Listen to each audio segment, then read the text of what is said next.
Sejam muito bem-vindos de volta a mais um Curiosidades Geek, o quadro aqui no canal E aí Geek, onde eu passo 10 curiosidades sobre algum jogo, desenho ou filme o mais rápido possível. E no vídeo de hoje eu vou te mostrar 10 curiosidades sobre He-Man. Então, pelos poderes de Grayskull, bora lá! Número 1. Star Wars criou He-Man.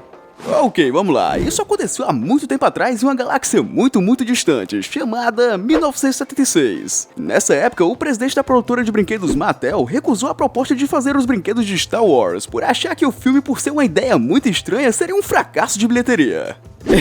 Quando você se sentir idiota, lembre-se que a Mattel já fez a burrice de dizer não pra Star Wars, que isso é tipo uma das franquias de filmes que mais faz sucesso no mundo todo. Mas bom, após o sucesso de Star Wars, a Mattel, vendo a burrice que fizeram, pra meio que tentarem se recuperar do prejuízo, começaram a montar uma nova linha de brinquedos que futuramente se tornaria a franquia He-Man. E sim, por incrível que pareça, He-Man começou em uma linha de brinquedos e não no desenho.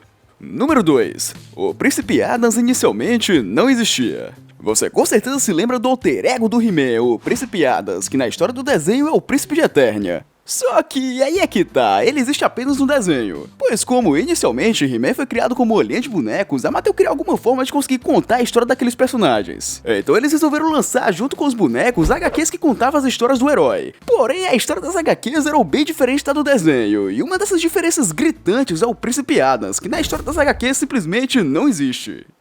Número 3. O motivo do seu nome ser tão estranho. Bom, para nós que não temos o inglês como língua nativa, He-Man parece até mesmo um nome comum de super-herói. Porém, se você manja pelo menos um pouquinho de inglês, já deve ter notado que o nome He-Man, traduzido para nossa língua, seria mais ou menos o nome Ele-Homem, o que não faz o menor sentido. Ou ao menos, não faz sentido para nós, já que em inglês, He-Man é uma expressão bem antiga dada a um homem muito forte ou musculoso. E segundo um dos próprios criadores do desenho, o motivo da escolha desse nome genérico pro herói era porque ele poderia ser utilizado em qualquer contexto ou história, pois vale lembrar que na época não existia nenhum contexto sobre a história do desenho. Número 4. A espada nunca foi usada em lutas. É isso. Pelo menos no desenho clássico, o He-Man nunca utilizou sua espada em lutas nem sequer uma única vez. O máximo que ele faz é simplesmente usar a espada para cortar obstáculos no caminho ou se defender de algum raio atirado pelo inimigo. E na realidade, você pode até mesmo assistir todos os episódios do desenho clássico e nunca vai ver o herói machucando ninguém. O máximo de feitos que pode ser encaixado como algo violento é simplesmente o He-Man atirando o vilão em água, lama ou em barris, e nada mais além disso. Número 5. O que exatamente é Grayskull? Pelos poderes de Grayskull. Essa é praticamente uma das frases mais ditas no desenho todo. Mas você por acaso sabe o que significa ou quem exatamente foi Grayskull? Então, é bem comum pensarem que Grayskull é na verdade o nome do castelo que dá poderes pro He-Man. Mas na realidade, Grayskull foi um herói lendário também conhecido como o primeiro rei de Eternia, no qual o Príncipe Adams, ou melhor, o He-Man é descendente. Ou seja, podemos dizer que Grayskull é quase como se tivesse sido o primeiro He-Man. Número 6. O live action esquecido de He-Man.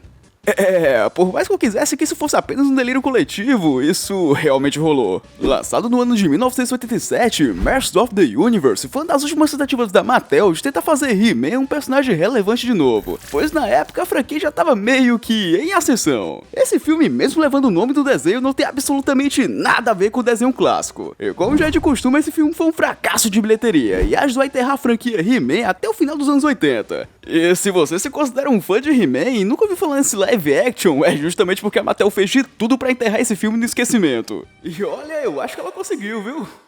Número 7. As séries esquecidas.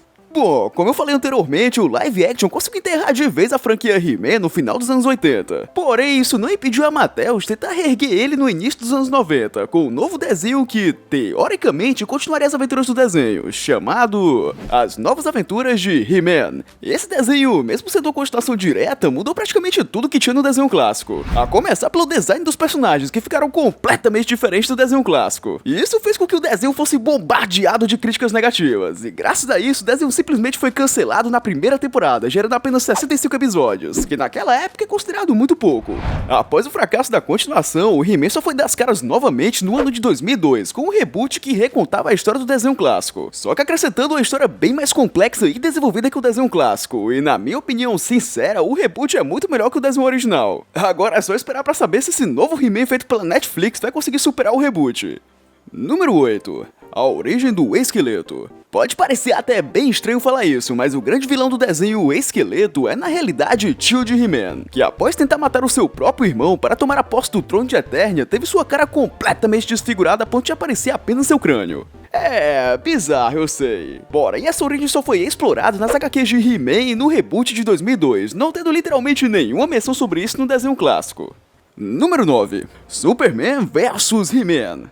É sim, é isso aí mesmo que você ouviu. Por mais incrível que pareça, o He-Man já conseguiu trocar as tocos de igual para igual com o próprio Superman. Isso aconteceu no ano de 1982, um tempinho antes do desenho original ser lançado. A ideia desse crossover na época era alavancar tanto as vendas dos brinquedos do He-Man quanto as do Superman. E olha, isso deu super certo. E o mais impressionante nessa luta é que os dois ficam equiparados em seus níveis de poder. Ou seja, essa luta épica termina em empate. E olha que vale a pena ressaltar que essa não foi a última vez que os dois se encontraram lado a lado, já que a DC Comics tem um imenso histórico de colocar o He-Man em suas histórias.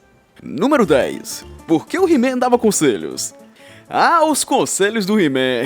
Como esquecer daquilo, hein? Bom, naquela época era muito comum desenhos animados conter mensagens no final dos episódios pra meio que conscientizar as crianças ou algo do tipo. Mas He-Man é um caso à parte, porque o real motivo da Mattel ter optado colocar aquelas mensagens toscas no final dos episódios é pra meio que amenizar a violência que os episódios tinham. É, seria até que uma ideia aceitável, se a gente não estivesse falando do He-Man clássico. Um desenho de um poço de músculo ambulante que só usava uma espada pra enfeite. Mas vamos olhar pelo lado bom, né? Pelo menos esses conselhos toscos deram material suficiente pra gente fazer memes hoje em dia. Curtiu esse vídeo? Se ficou até aqui é porque sim, né? Então por que não compartilhar esse vídeo com a galera pra ajudar a divulgar o canal? E além disso, também aproveita aí e deixa o seu like, muito maneiro. Pessoal, isso é tudo por hoje, até a próxima. Fui!